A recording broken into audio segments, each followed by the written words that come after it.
The cargo hold hummed with the rhythm of 37,000 feet when Captain Daniel Hayes heard it, a soft, muffled cry cutting through the engine drone like a needle through silk. He froze mid-step during his routine baggage compartment check, one hand still gripping the aluminum ladder rail. The cry came again.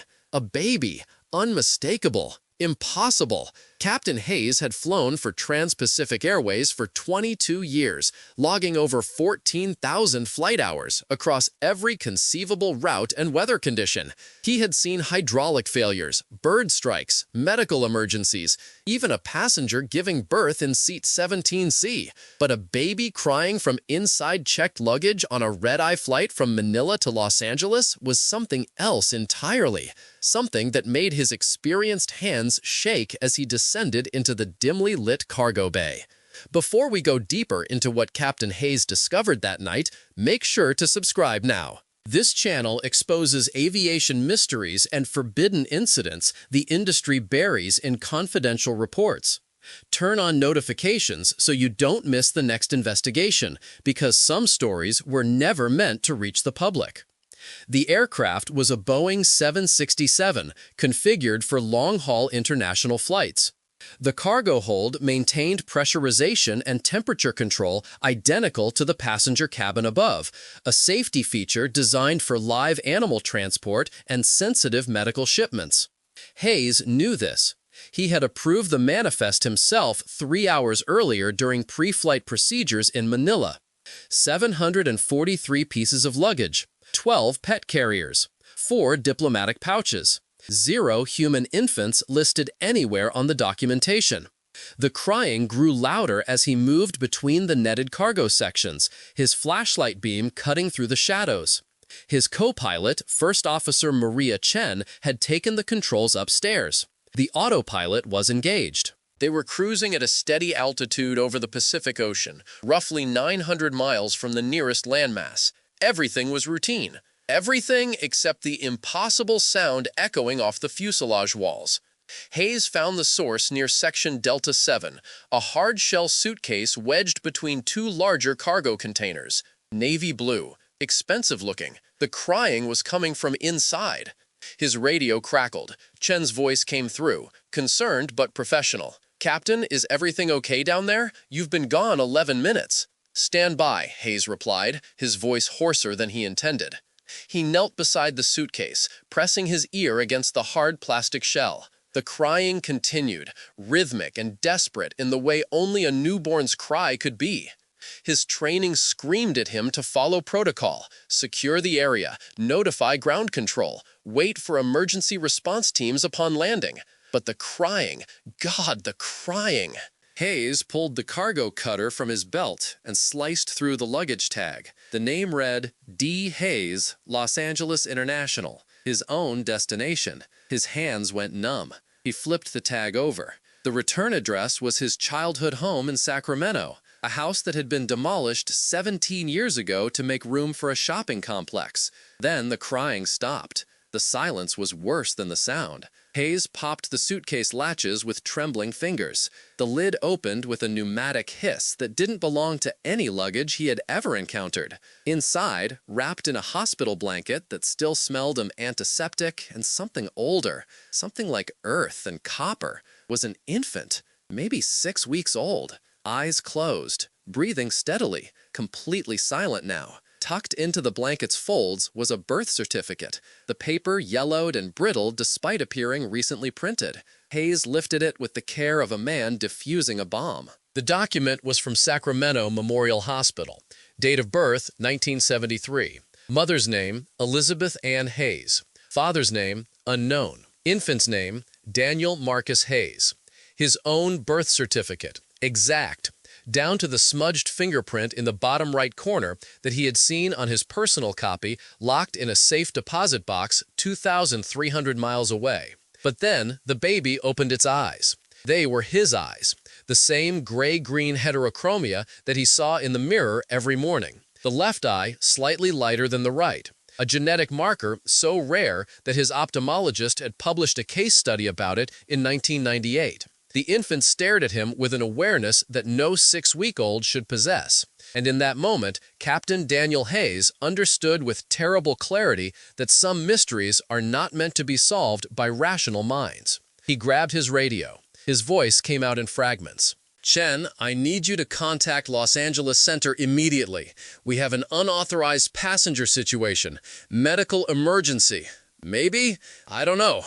Captain, clarify, please. Unauthorized passenger? Are you injured? Just do it. Now." Hayes lifted the infant carefully, supporting the head the way his ex-wife had shown him when their daughter was born 20 years ago. The baby made no sound, no crying, no fussing. It simply watched him with those impossible eyes while the cargo hold lights flickered 3 times in rapid succession, a phenomenon that should not occur on a properly functioning aircraft with redundant electrical systems. He carried the child up the access ladder, emerging into the galley area near the rear of the aircraft.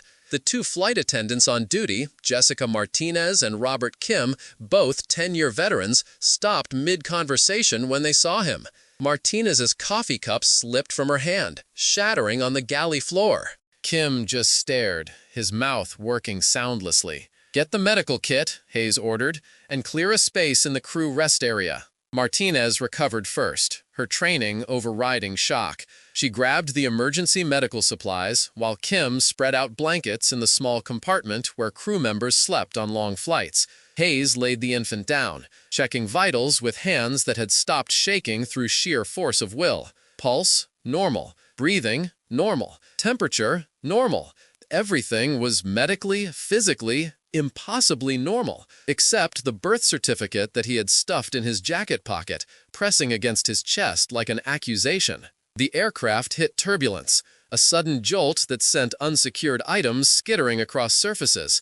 Hayes braced himself against the bulkhead. The infant didn't react, didn't startle, didn't cry, just kept watching him with those knowing eyes while the plane shuddered through another rough patch of air. Chen's voice crackled over the intercom. "Captain, to the cockpit immediately." Hayes left Kim and Martinez with the baby, climbing the spiral stairs to the flight deck 2 at a time.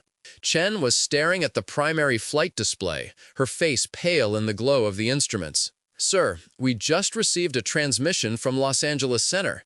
They have no record of our departure from Manila. According to their system, this flight doesn't exist." "That's impossible. We filed the flight plan 8 hours ago." "I know, but they're saying Trans-Pacific Airways hasn't operated a Manila to Los Angeles route in 5 years. They want us to squawk 7700 and divert to Honolulu for verification." The emergency transponder code, reserved for situations that defied normal categorization. Hayes slid into the captain's seat, his mind racing through explanations that all dissolved under scrutiny. Computer glitch, database error, communication failure. None of it explained the baby in the cargo hold with his birth certificate and his eyes. He pulled the yellow document from his pocket, smoothing it on his knee. The paper felt wrong, too thick, too textured, like parchment rather than modern document stock. Under the cockpit lights, he noticed something he had missed in the cargo hold's dimness. There was handwriting on the back, in ink so faded it was barely legible. "He will fly the same route on the same night. Do not let him see himself. Do not let them meet. The loop must break, or it continues forever." The words were written in his mother's handwriting. Elizabeth Ann Hayes had died of cancer when Daniel was 19 years old, 6 months before he entered flight school. He recognized her distinctive cursive, the way she looped her L's and crossed her T's with a flourish. But his mother had never written these words. She couldn't have. Because how could she have known about a flight he was piloting 34 years after her death? Chen was talking to Los Angeles Center, providing registration numbers and crew credentials, but Hayes barely heard her. His attention was fixed on the cargo manifest still displayed on the auxiliary screen. He scrolled through the passenger list. 312 names. Families, business travelers, students. And there, in seat 23F, a name that punched the air from his lungs. Elizabeth Ann Hayes. Passenger age 26. Traveling alone. Destination Los Angeles. Booking made 6 weeks ago. His mother's name. Her age when she had given birth to him. Booked on a flight that supposedly didn't exist, carrying luggage that contained an infant version of himself with a birth certificate that warned against a meeting that was already happening. "Chen," Hayes said quietly, his voice carrying an edge that made his first officer turn immediately. "I need you to go to the passenger cabin. Find the woman in seat 23F. Don't approach her. Just confirm she's there and report back." "Sir, we need to address the diversion order from Los Angeles Center." "Now, Maria." Chen left without another word, recognizing the tone of a captain who had moved beyond standard operating procedures into something else entirely. Hayes sat alone in the cockpit, surrounded by instruments that insisted everything was normal, while reality fractured around him like ice under pressure. The aircraft shuddered again, harder this time. The turbulence warning lit up, but Hayes's weather radar showed clear skies for 200 miles in every direction. He gripped the controls, feeling the yoke vibrate under his palms with a frequency that didn't match any aerodynamic force he had experienced in 22 years of flying. Chen returned 4 minutes later, her face ashen. "She's there. Seat 23F. Dark hair, green eyes." "She's asleep, but, sir," she paused, swallowing hard. "She looks exactly like the photo you have in your locker, the one of your mother from 1973. Before Hayes could respond, Martinez's voice came over the intercom, high and tight with barely controlled panic. "Captain, you need to come back here right now. The baby, it's doing something."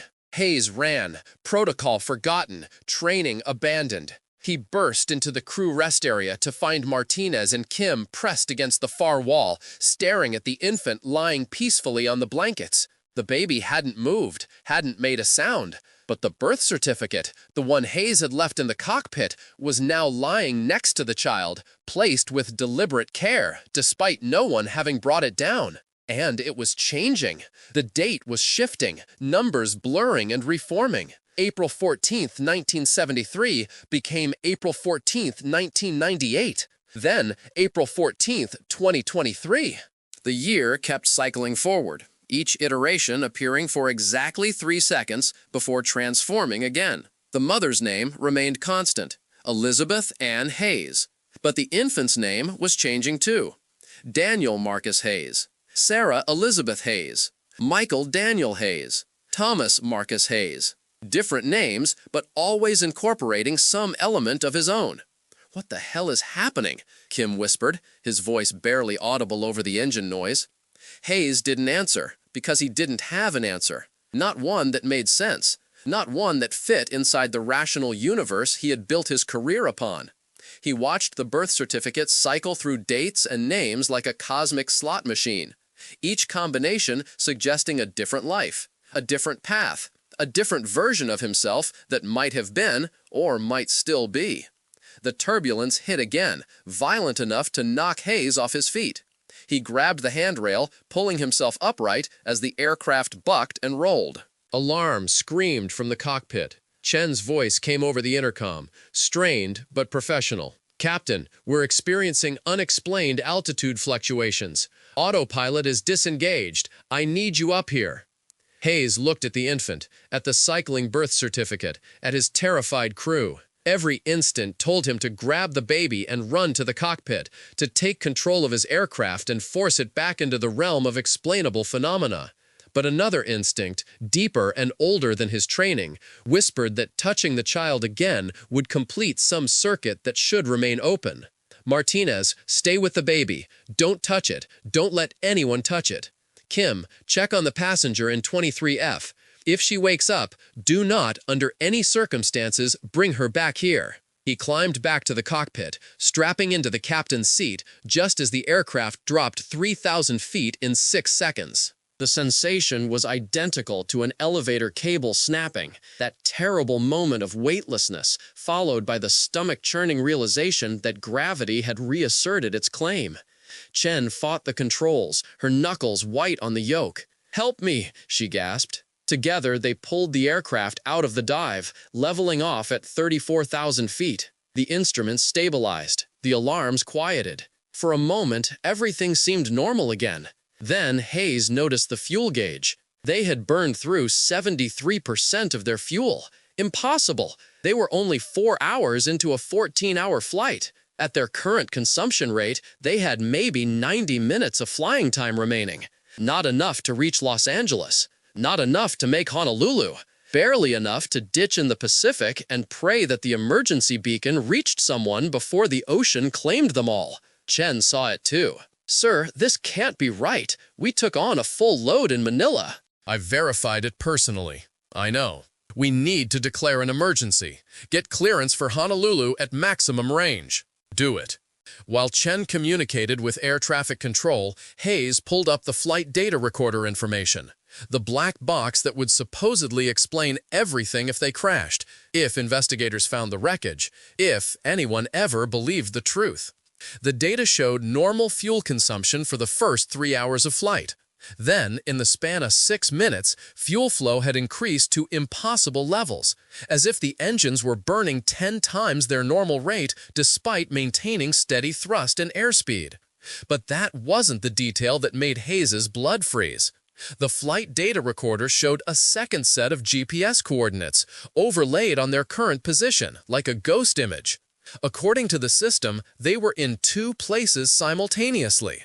The primary coordinates placed them over the Pacific Ocean, roughly 1,200 miles from Honolulu. The secondary coordinates placed them over Sacramento, California, circling at low altitude above the intersection of 5th Street and Broadway. The exact location where Sacramento Memorial Hospital had stood in 1973 before it was demolished in 1981. Hayes unbuckled and stood, needing to move, needing to do something other than sit and watch impossible data stream across screens. "I'm checking on the passengers." "Captain, we're in an emergency situation." "You have the controls. I'll be back in 3 minutes." He walked through the aircraft like a man in a dream, noting details with the hyper-awareness that comes from shock. Passengers slept or watched movies, oblivious to the crisis unfolding around them. The cabin lights flickered in sequence, starting from the rear and moving forward in a wave that repeated every 11 seconds. None of the passengers seemed to notice, or if they did, they didn't care. Seat 23F was occupied by a young woman who looked exactly like his mother had looked in the photographs from before he was born. Dark hair pulled back in a ponytail, green eyes closed in sleep, one hand resting on her abdomen in the protective gesture of early pregnancy. She wore a silver bracelet on her left wrist, identical to one his mother had owned, one he still kept in a jewelry box at home. Hayes stood in the aisle, staring, as other passengers squeezed past him with annoyed expressions. He wanted to wake her, wanted to ask her name, her destination, her purpose on this impossible flight. But the warning on the birth certificate echoed in his mind. Do not let them meet. The loop must break, or it continues forever. He returned to the cockpit to find Chen arguing with Honolulu approach control.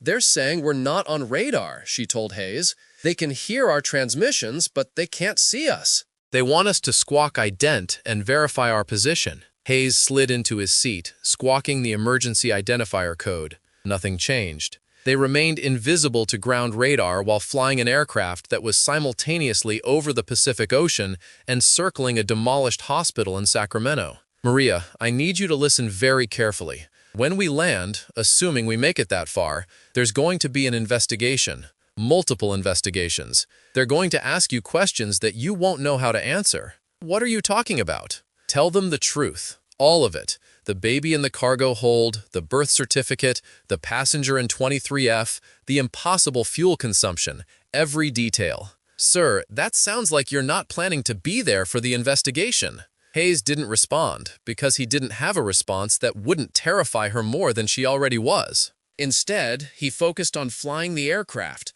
on keeping 312 passengers plus crew alive for another 73 minutes until they could reach Honolulu, if Honolulu still existed in whatever version of reality they were currently inhabiting. The infant started crying again.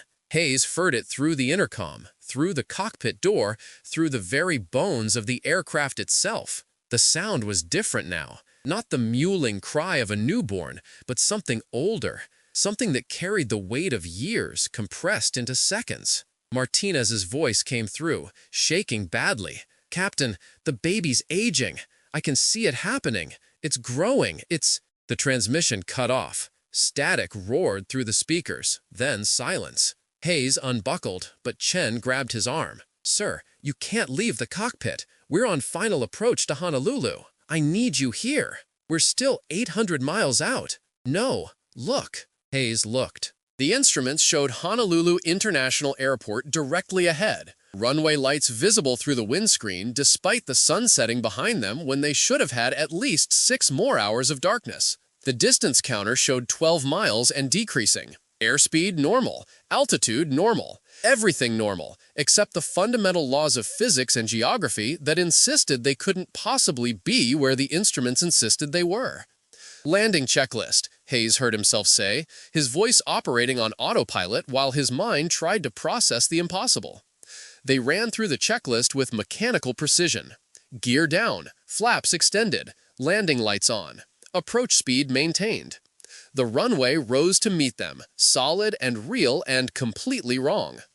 Hayes guided the aircraft down, feeling the wheels kiss the tarmac with a gentleness born of muscle memory and 22 years of practice. They taxied to the gate. Ground crew appeared, exactly as they should, guiding the aircraft into position with illuminated wands. The passenger boarding bridge extended. Everything proceeded according to standard protocol until Hayes looked out the cockpit window and saw the date on the ground crew supervisor's clipboard, April 14th, 2025. They had departed Manila on October 9th. They had lost 4 months and crossed backward through time to land on a date that would become significant only if the loop continued, only if the warning on the birth certificate went unheeded, only if Hayes made the choice that some future version of himself had already made. "Captain, ground control is requesting we open the forward door and begin deplaning." Hayes stood slowly, his knees threatening to buckle.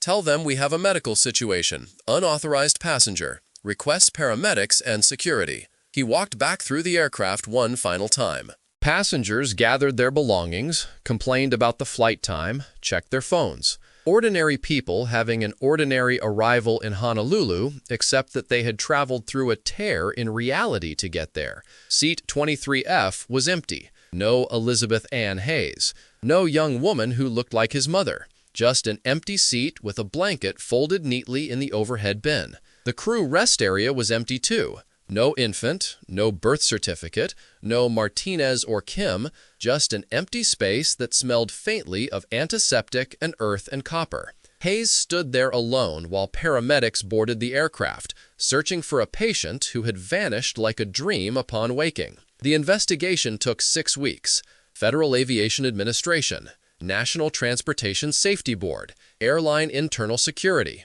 They interviewed every passenger, every crew member, every ground staff worker who had prepared the aircraft in Manila. The official report concluded that Captain Daniel Hayes had experienced an acute psychological episode, possibly triggered by carbon monoxide exposure from a faulty environmental control system. First Officer Chen corroborated elements of his account, but could not confirm the most fantastic details. The flight attendants, Martinez and Kim, had no memory of any infant. The cargo hold had contained exactly what the manifest stated, nothing more. The passenger manifest for seat 23F was examined. No Elizabeth Ann Hayes. The booking had never existed. Computer glitch, database error. The explanations came easily, because the alternative was admitting that reality had fractured aboard Trans-Pacific Airways Flight 947. Hayes was grounded pending psychiatric evaluation. He underwent counseling, took medication, answered the same questions posed in different ways by different specialists, and every night he dreamed of the cargo hold and the crying that started it all. On April 14th, 2026, exactly 1 year after landing in Honolulu on an impossible date, Hayes received a package at his apartment. No return address, no postage, just his name written in his mother's distinctive handwriting. Inside was a birth certificate, his own, original, with the smudged fingerprint in the bottom right corner, and on the back, in fresh ink that hadn't yet dried, new words in his own handwriting, Words he had never written but would write someday, sometime, in some version of this loop that had already happened or was always happening. I saw myself. I met her. I tried to break it. The loop continues because the loop has always continued. You will fly. You will hear the crying. You will find the truth that destroys understanding. Tell them everything. Make them believe. It's the only way to end what never ends. Hayes burned the certificate, scattered the ashes, moved to Montana, and took a job as a flight instructor for small aircraft. He never flew commercial routes again, never spoke publicly about what happened, but every April 14th he receives another package, another birth certificate, another warning from a future version of himself who has already made the choices he's still deciding whether to make. Trans-Pacific Airways discontinued the Manila to Los Angeles route permanently. Official reason, restructuring. The Boeing 767 that Hayes piloted that night was scrapped after investigators found anomalous electromagnetic readings in the cargo hold that defied explanation.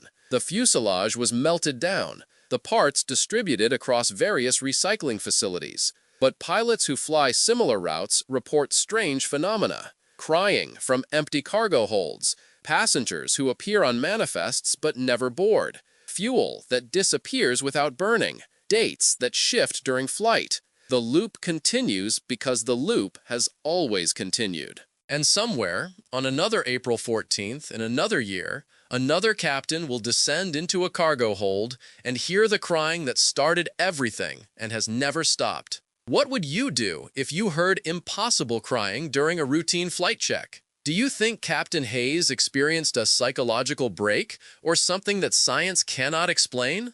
Share your thoughts in the comments and subscribe for more forbidden aviation investigations that you won't find anywhere else.